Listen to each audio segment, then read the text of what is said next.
Earlier today, I received an email from a viewer asking me to talk about the most recent NFL ratings. And more specifically, he asked that I talk about the tanking NFL ratings, which caught me a little bit by surprise. I know we haven't talked about NFL ratings here in a couple of weeks, since week one anyway, and at that time, ratings were up. Now, I didn't ask him where he got his information from, I just decided that I would look into it myself. I've seen some others here on YouTube talking about the supposed tanking NFL ratings. Now, you guys know, I am no stranger to calling out bad television ratings. Hell, we spent the entire NBA season all the way through the playoffs, busting through the mainstream media's lies about the surging NBA ratings and the popularity, or in this case, the lack of popularity of the NBA. At this point, everyone should know about the NFL's renewed push for promoting social justice. We have spent months talking about it here on the channel. We are 3 weeks into the season now, it's no secret. We've talked about the playing of the Black National Anthem before games. I'm sure you guys have seen the social justice messaging on the back of some of these players' helmets. Now, me personally, I haven't seen any commercials like we did last summer in the NBA promoting social justice causes, but I watch NFL Red Zone commercial free. So if there are commercials, I'm not going to see them anyway. Before the season, I thought we could see 10, 15, 20% decrease in the NFL's ratings. So far, I have been wrong. Matter of fact, ratings for the NFL are up across the board. Let's go ahead and start with week 2 since we didn't get into this last week. The NFL was up in 5 of the 6 windows when compared to 2020. But KC, you compare the NBA's ratings to 2019. Yeah, I do. And we're going to do the same thing here. Week 2 ratings in the NFL compared to 2019, up in 5 of 6 windows. In some cases, we are seeing increases of 2 to 3 million viewers when compared to 2019. Sunday Night Football, for example, saw an increase of over 2 million viewers. Thursday Night Football, the NFL, they could not have asked for a worse matchup. I know it was an NFC East rivalry game, but at this point, does anyone really care about the Redskins and the Giants? I refuse to call them the Washington football team. They're the damn Redskins. But on paper, does anyone really care about that matchup? Taylor Heinicke versus Daniel Jones?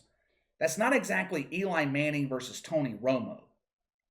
Even still, the NFL gained over 1 million viewers for a bad matchup when compared to 2019.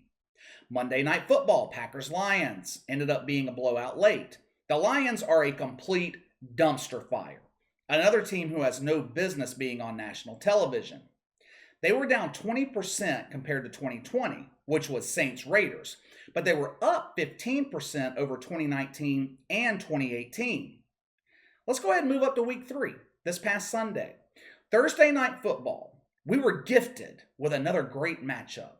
Panthers-Texans. Once again, not a sexy matchup for the NFL. The Texans are refusing to play Deshaun Watson, who was the most interesting player left on that roster now that J.J. Watt and DeAndre Hopkins are in Arizona. Historically, the Carolina Panthers are one of the least relevant teams in the NFL. Texans-Panthers drew the largest audience for a Thursday night game since 2018. Damn near 8 million people tuned in. That was a 36% increase over 2020. Sunday Night Football, Packers-Niners, great matchup. Up 8% over 2020. Up close to 1 million viewers over 2019. And up around 200,000 over 2018. NBC Sunday Night drew close to 20 million viewers. It would take the NBA Finals 3 games to hit that number. The late doubleheader on Fox, Bucks-Rams, almost 23 million people, an increase of over 200,000 over 2019 and 400,000 when compared to 2018. I could keep going, example after example, but you get the point.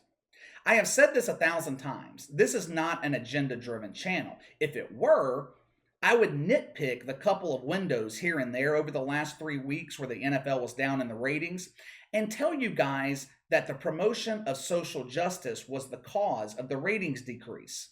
But it's just not true. It's not happening. Believe what you want to believe, but I just laid it out for you right here. Are there some windows, certain games where ratings are down? Yes, of course. But that is always going to be the case. Overall, the big picture, NFL ratings are up across the board.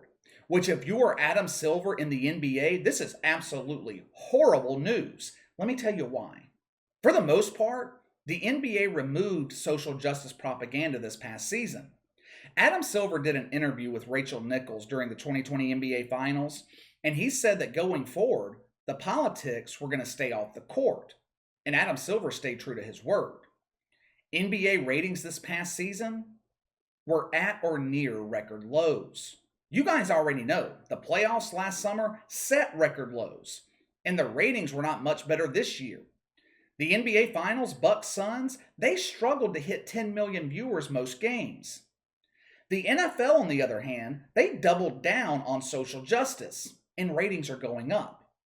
What this means is the NBA is no longer as important as it used to be to the casual viewer.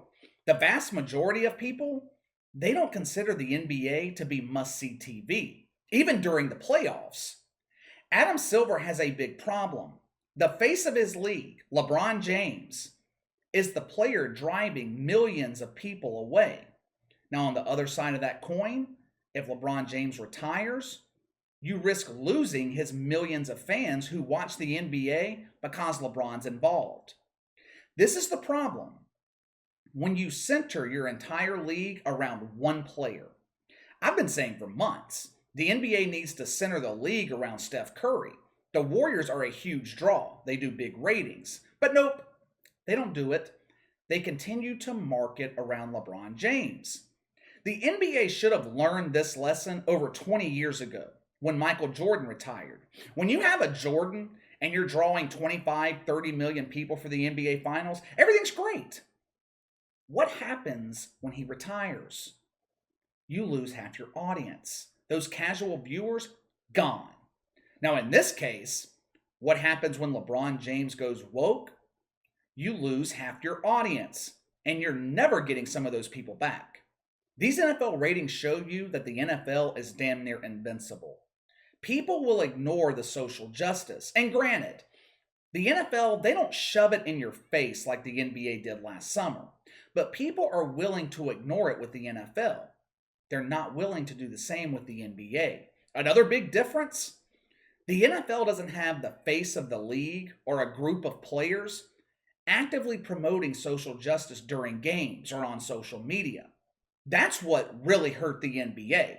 LeBron James' inability to keep his political opinions to himself.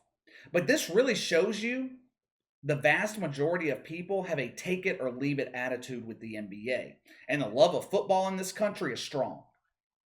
All right, time to let me know what you guys think. Give me your thoughts on the NFL's ratings and what it means for the NBA. Sound off in the comments below. Make sure to like and subscribe. Click the notification bell to receive all notifications from the channel. Best way to contact me is by email at btlkc84@gmail.com, KC_BTL84 on Twitter. I'll see you guys tomorrow.